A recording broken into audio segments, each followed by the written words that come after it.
Okay, so what we were talking about was photovoltaic cells, okay? Those solar panels that you see on people's roofs and stuff like that. What do those things do? What do the solar panels do? Would they absorb the energy? I'm sorry? Absorb the energy, or what do you mean exactly? Well, Because like, isn't like turning the heat into electricity, or they're just like absorbing the sunlight? Like, how does it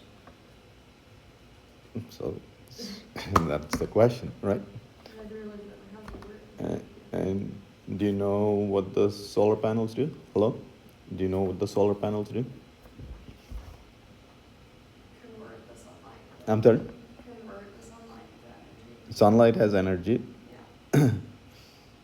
It converts it into electricity. Okay? So that's what we want to learn, how it does that. Okay? Is it by using heat or a different process? What's that? By heat or a different process? It's a different process. So that's what we're trying to learn. Okay? So what this shows you is, so there's a silicon atom. So on the periodic table, there's the silicon atom. And the silicon atom has 14, its atomic number is 14, meaning it has 14 electrons. So here's the model for, here's the silicon nucleus. I'm not going to draw all the protons and neutrons. Here's the first shell, n equal to 1, second shell, n equal to 3. This is n equal to 1.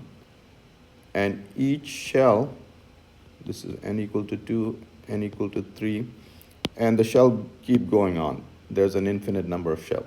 Each of these guys will have subshells. The n equal to 1 has only one subshell, which is S. N equal to 2 has S and P subshells. N equal to 3 has S, P, D subshell, and so on. Okay? The higher you go, the greater the subshells it is. Okay? This shell can hold 2 electrons, and it is the lowest energy shell, and that's what these 2 electrons are. Okay, so here are these shells arranged in order of energy. See, this is 1s shell, and it has 2 electrons. Okay? Then you come to the next shell. Okay, so you keep filling electrons. You come to the next shell, 2s, that can hold 2 electrons, so you fill 2 electrons. Then the next subshell is 2p, and that can hold 6 electrons. That's what those 6 electrons are. Okay? And so here we're filling the electrons, so n equal to 2 between these two guys has 8 electrons. 2 plus 6, 8. And that's the 8 electrons we put there. 2, so 8 electrons. And then next is 3sp. So the n equal to 3 orbital, it has 3 subshells, s, p, and d. 3s can hold 2 electrons, which we put there. And then there's 2 more electrons. Silicon has a total of, silicon has a total of 14 electrons. Okay, so 2 plus 2, 4, 4 plus 6, 10, 10 plus 2, 12, and there are 2 left. Okay, so this is the electronic arrangement of the silicon atom, and that's denoted here. See, 1s shell has 2 electrons. 2s shell has 2 electrons. 2p shell has 6 electrons. 3s shell has 2 electrons. Okay. And 3p shell has 2 electrons. Okay, so that's the notation. Anyway, this is the electronic arrangement of silicon. Okay. And that is what's the base material that's used in the photovoltaic cells. Okay? So that's the semiconductor that is used in the photovoltaic cell. Okay, so this is a single silicon atom.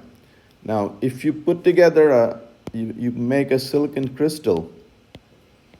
Okay, so here are all silicon atoms arranged in a crystal. Um, so, okay, actually, I'll draw a three-dimensional crystal. So,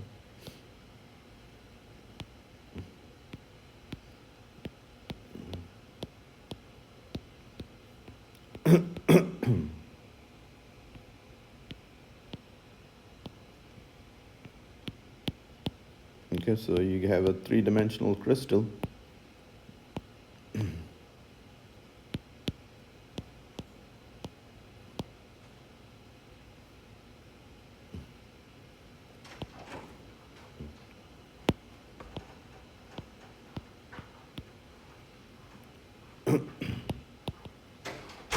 So when you make a three-dimensional crystal like that, what happens is each energy level becomes a band, and that's what this is.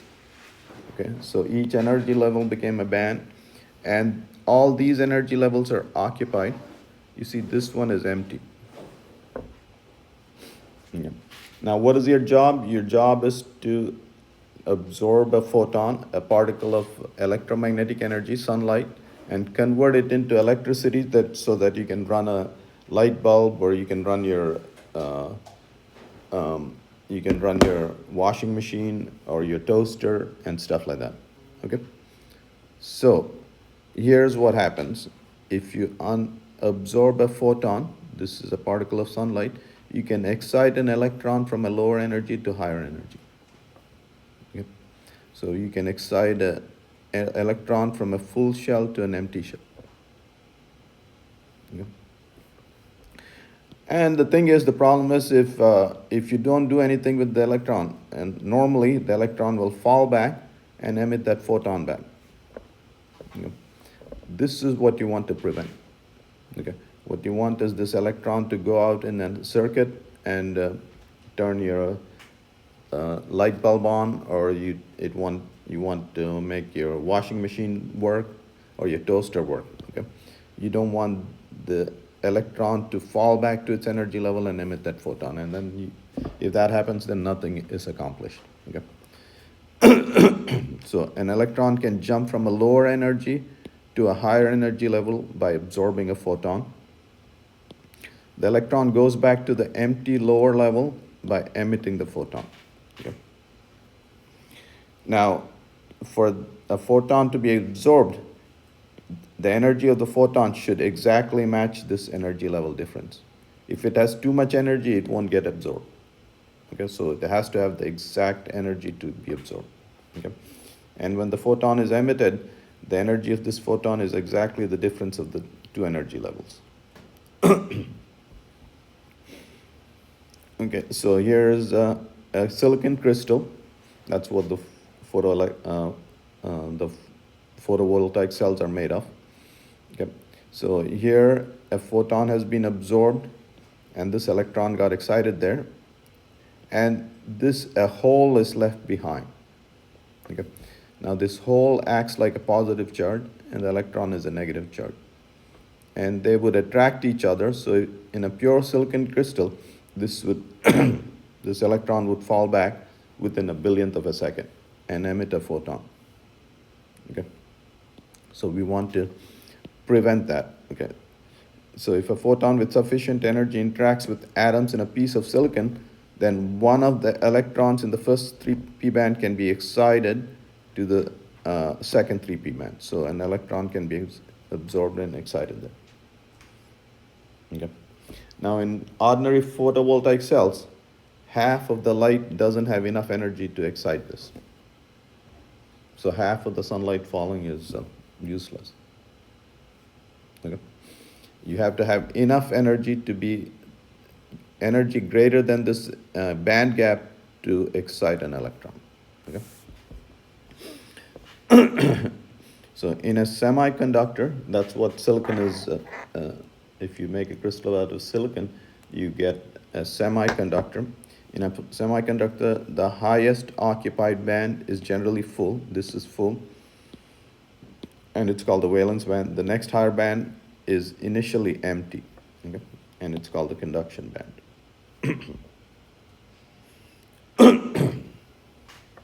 So here's a bunch of silicon atom.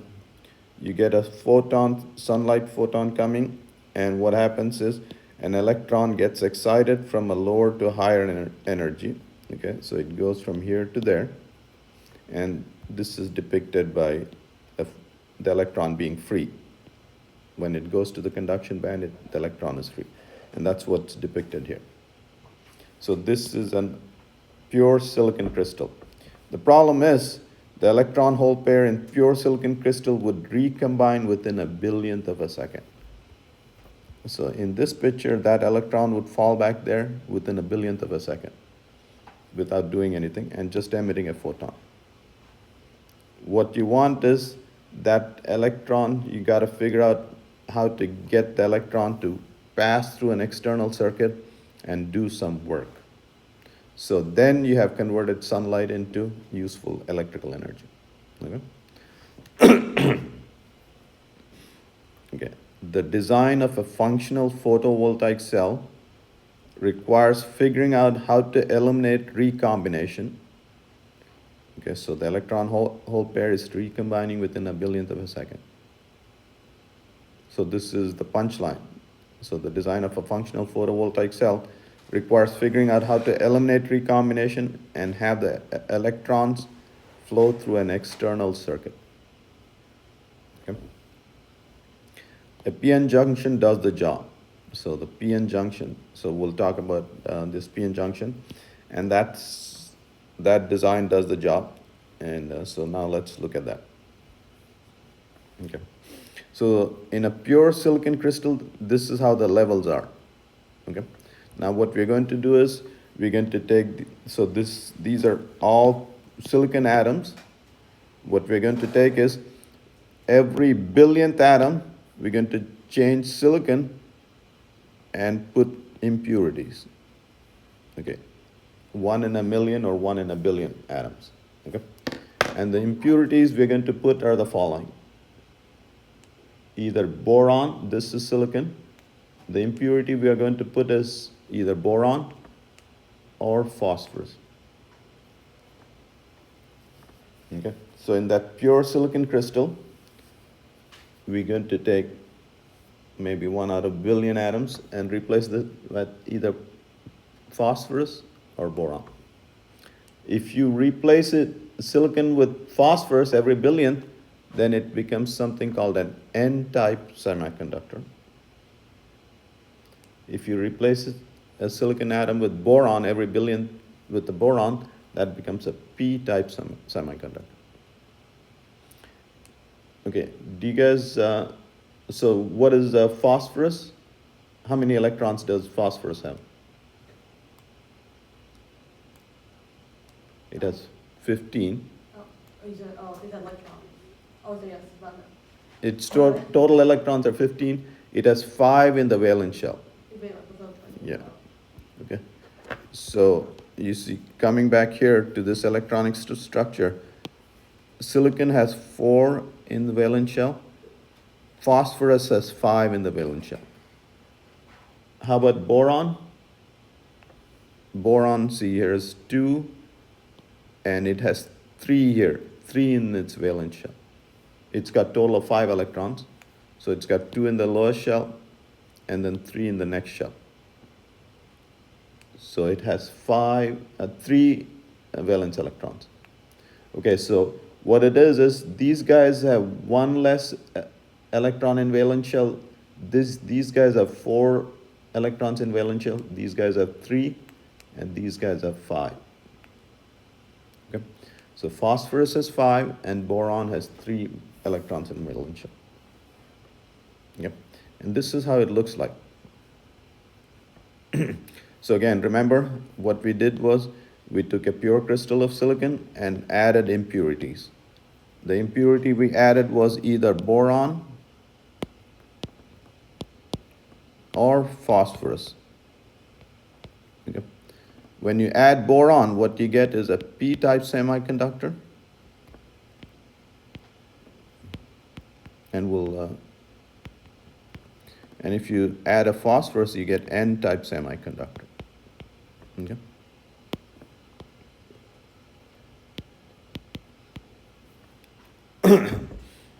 All right, here's how, so in an N-type semiconductor, so what you've done, you've added phosphorus to your silicon. What these phosphorus have is they have electrons in this energy level, at this level. Okay, and what this does is at room temperature, at ordinary temperatures, these electrons get excited into the conduction band. Okay, and so these phosphorus atoms become positively charged. They've given electrons to a conduction band. Okay, these electrons get excited to a conduction band. In a p-type semiconductor, which is boron, they have uh, th- uh, they have 3 valence electrons, and here they have an empty shell, so to speak, and those levels are there, and valence electrons, even at room temperature, get excited there. So these become negatively charged. So these boron atoms would become negatively charged by accepting an electron, and you have holes in here, okay, which will conduct electricity. So by doping, meaning by putting impurities in a pure silicon crystal, and depending on the type of doping, you can create free charges to conduct electricity. Okay.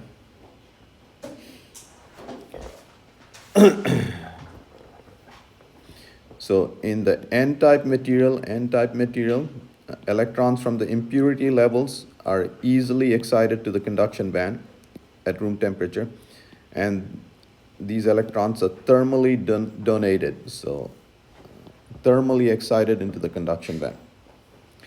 In the p-type material, electrons from the valence band are easily excited to the impurity levels, okay, leaving behind holes, and holes would be the in the valence band, which becomes charge carriers. All right, so now what do? So we've made a p-type semiconductor and an n-type semiconductor. We've added impurities to pure crystals, and now here's what we're going to do. Okay. So this is a Nobel Prize winning idea. Okay. So now what we're going to do is we're going to make we're going to combine a p-type semiconductor and an n-type semiconductor. So let's make sure we understand this. So this is the important part. This is crucial to converting sunlight into electricity. So here's a p-type region, and here's an n-type region. Okay. Remember, in an n-type region, these impurities donated their electrons and became positively charged. They donated their electrons. So those are donor atoms, okay, and there are the free electrons. The E's are the electrons, and these donor atoms have become positively charged. In the p-type region, these impurities accepted electrons and left behind holes. Okay? They accepted electrons and they become negatively charged. So in the p-type region, the impurities accepted electrons, okay, and they become negatively charged. So the donors have become positively charged, and these have become negatively charged. Okay. All right. So in the n-type region, the donors have become positively charged, and these guys have become, the acceptors have been negatively charged. And what that does is it creates an electric field in this direction, and that's what this is showing you. So when you took 2 doped semiconductor pieces in the junction region, what you have created is an electric field.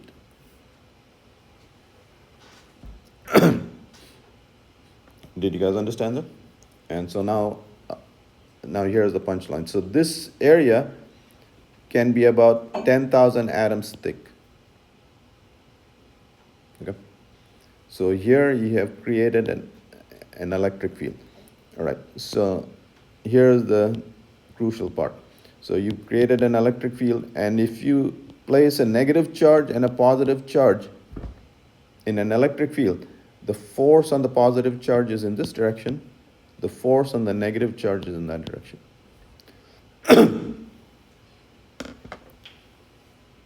So, if you have a positive and a negative charge in the presence of an electric field, the electric field will separate them. Okay. You guys following that? You understand that? All right, so here's the punchline. So, what is it that photovoltaic cells do? You want to absorb sunlight and convert that to electricity. Okay, so now what we'll do is, let's, we'll have sunlight fall here in this region. Okay, so it'll hit a silicon atom and it will create a positive and a negative charge. It'll excite an electron. The electron will go into an excited state and the left, so a photon falls in this region, and what it does is it excites an electron from a lower energy level to higher energy level.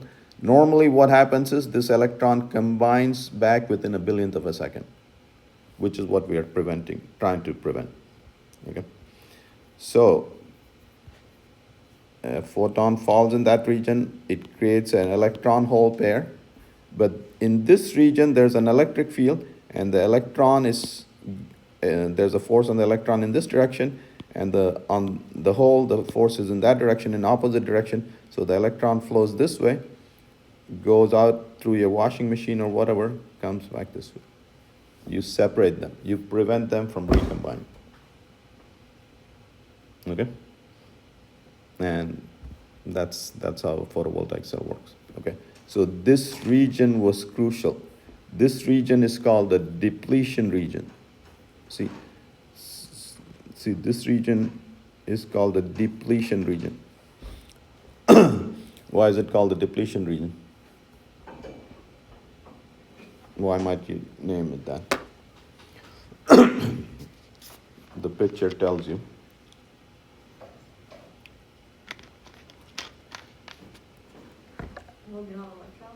See, yeah, all the free carriers, there's no free carriers. Holes and electrons are the charge carriers, free carriers. And what happened? These acceptors that were negatively charged have repelled the electrons. These donor atoms which became positively charged, those are the phosphorus atoms, they repel the holes. So there's no free charge carriers here. And so these guys were positively charged. These guys were negatively charged. And remember, there was an electric field pointing like that. Okay. So because of this electric field, the negative charges went away over there, were sent over there, and the holes were sent over here. So this was the depletion region. And that is where a photon absorbed, when it creates, in the depletion region, when sunlight comes and gets absorbed there and it creates a negative and a positive charge, these guys get separated without recombining. And they go through the outside circuit. This is a load. It can be your toaster, your light bulb, your washing machine or whatever. These electrons will do the job there and come back.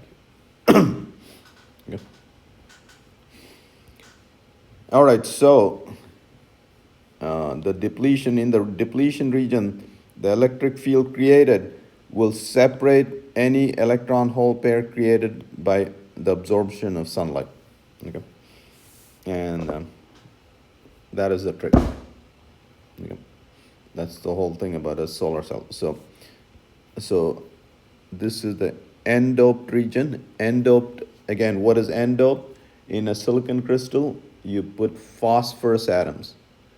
Phosphorus atoms have 5 valence electrons, 1 extra electrons. N-type region is that. What is a p-type region? You put an impurity that has 3 valence electrons. Okay, so, and normally you use boron. Okay, so in the p-type region, you have 3 valence electrons. All right, so here's how a solar cell looks like. Okay. The top facing the sun is the N-type region. Okay, it's the N-type material. And there's the p-n junction, the depletion region. And at the bottom is the p-type material. Okay. So when sunlight falls in the depletion region, electrons move in this direction. So electrons come from here and then go to the bottom. So the N-type material faces the sun. Photons from the sun that create electron hole pairs in the depletion region are separated by the electric field. Okay. So if you didn't have the p-n junction, what would happen to the electron hole pair? They would recombine within a billionth of a second. Okay, so and that's what's prevented by the depletion region, the electric field in the depletion region. Okay. So photons from the sun create electron hole pairs in the depletion region and are separated by the electric field there, and flows as current in the external circuit.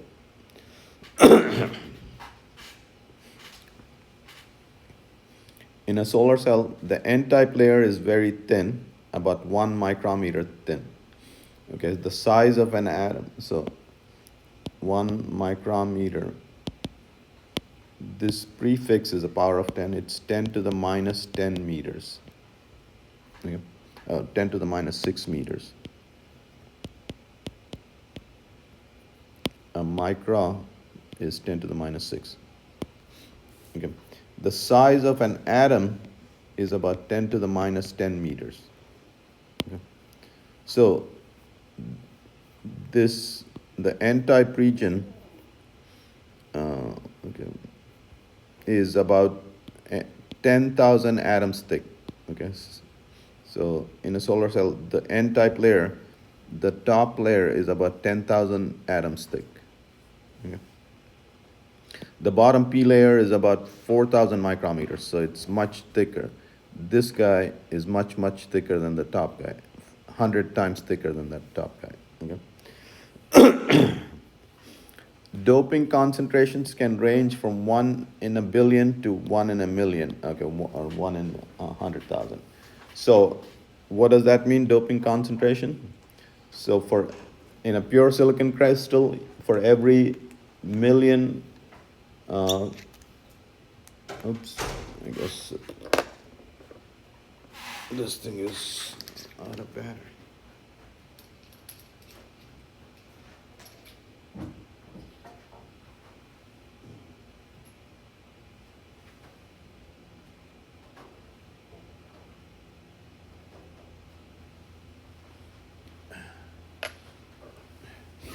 So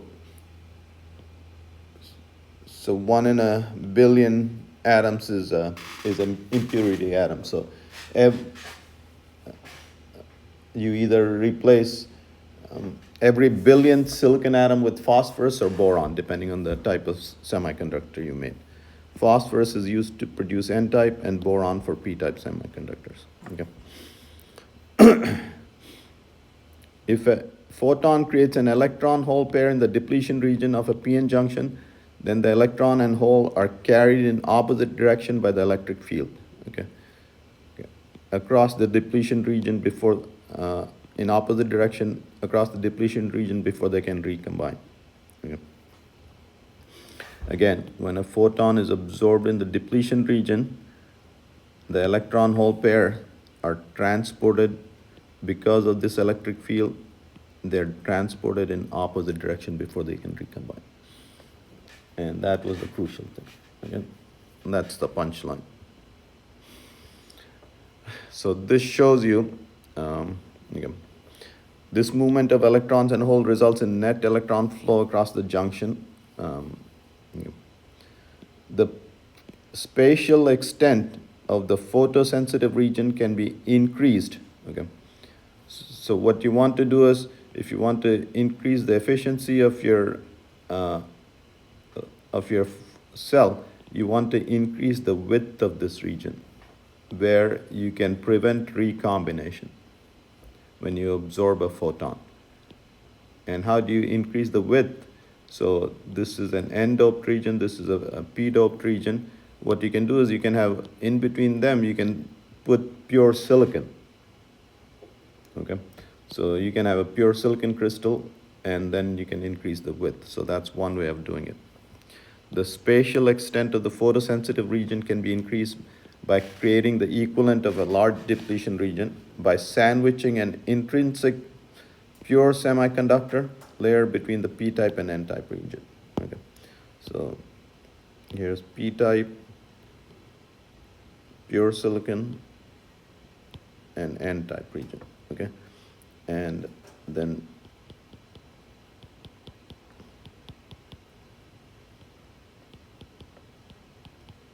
so this, now you have increased the size of the depletion region. Okay, so photons can be absorbed anywhere here.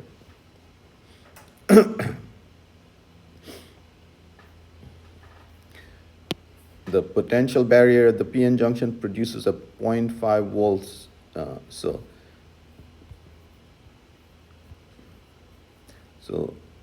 So these are the donor atoms that have become positive, and there's the electric field and the voltage. So this end is at a lower voltage, this end is at a higher voltage, and the voltage between the low end and the high end is 0.5 volts.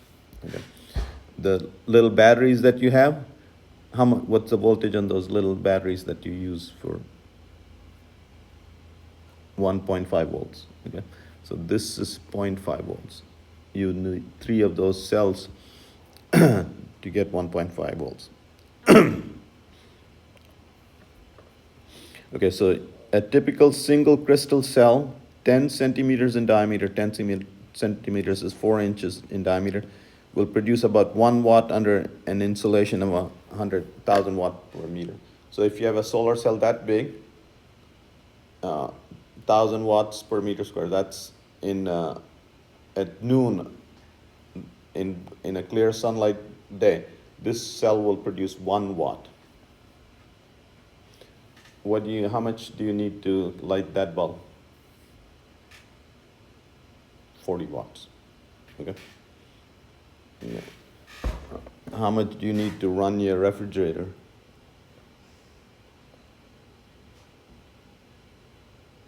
About 500 watts.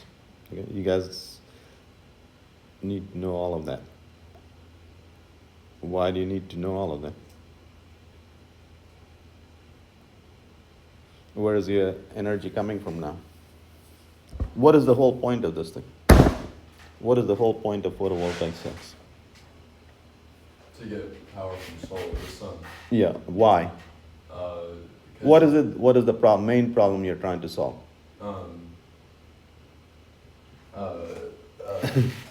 Sustainability. Sustainability. You want energy, you want a clean source of energy, and what is it that you don't want to do? You don't want to dump carbon dioxide in the atmosphere. This is free, clean energy. Okay? You're producing electricity without dumping carbon dioxide in the atmosphere. That's the whole goal. Okay? All right, so just to get a sense, this thing will produce 1 watt. Okay. So when you see photovoltaic installations in houses and stuff like that, people will say we have a 3 kilowatt installation. So those panels are producing 3,000 watts. Okay. How much do you need to run a house? On the average, 1,500 watts. Okay, that's a smaller number. Okay. So 1,500 watts can run. Okay.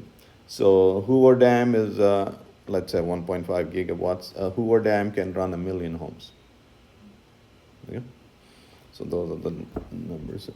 And to build a Hoover Dam today probably would cost $20-30 billion. Okay. And how long, in general, so you've invested $30 billion. How hard is your money working? What does that mean? The efficiency. Is the Hoover Dam working 24/7? I mean, you invested $30 billion, it had better work 24/7. Is it working 24/7?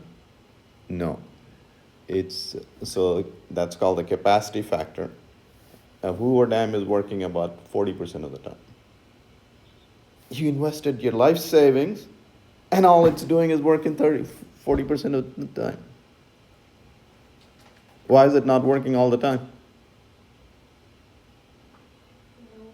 Nothing to make the water rain. Yeah, it's not raining all the time. You run out of water. Okay. What works the most in nuclear? How much does it work? 90% of the time, 95% of the time. Solar panels are cheap. You can install them. You can install a Hoover Dam worth of solar panels for $3 billion, a tenth the cost. And how much of the time do solar panels work? It's what, 25%? Very good, my friend. The capacity factor is about 25%. What's great about them? No fuel costs. It's money is raining down for free. Right? Okay. So, see, typical efficiencies are about 15%. About 55% of the solar spectrum includes wavelengths too long to liberate photoelectrons from the cell. So about half the light is not useful. Okay? With the current photo cell technology, we can't harness it. And about 15% of the sunlight falling is being converted to electricity. Nowadays, you can get about 20%. If you're NASA and you're willing to spend a lot of money, then you can get higher efficiencies, 50% efficiencies. Okay. All right, so this is the depletion region. Again, if a photon gets absorbed here, the electron and hole created is separated before recombining. The depletion region was a crucial part. Okay. So now I'll show you a graph. If a photon falls here, so this is the depletion region. If a photon falls here, the collection probability is 1. That is, you will separate the charge and you will use that as you will end up using that as electricity. See, if a photon is absorbed in the rear surface in the p-type region, this far away from the depletion region, those electron holes can recombine. Okay, so you wasted energy. Okay, so that's what this graph shows you.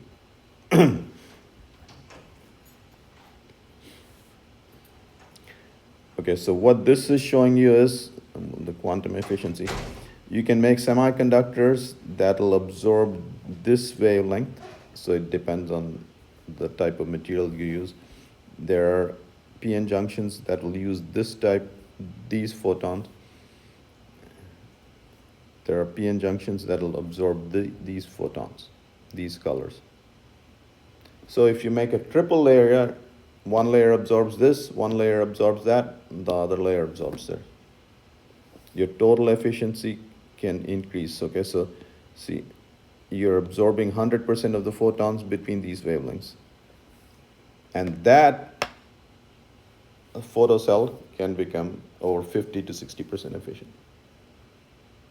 What's the problem? Why don't you make all photocells like that?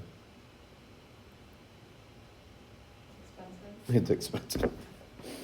Okay, you make this layer and then make the next layer, and okay, it's 3 times as expensive. Yeah. Can solar energy solve our energy problems? We said all you have to do is cover these black dots with solar panels, and you can run the world. Okay. So solar energy can solve the problem. All you need is 6 300 kilometers by 300 kilometer solar panels. Okay. Okay, so here is a photocell. Okay.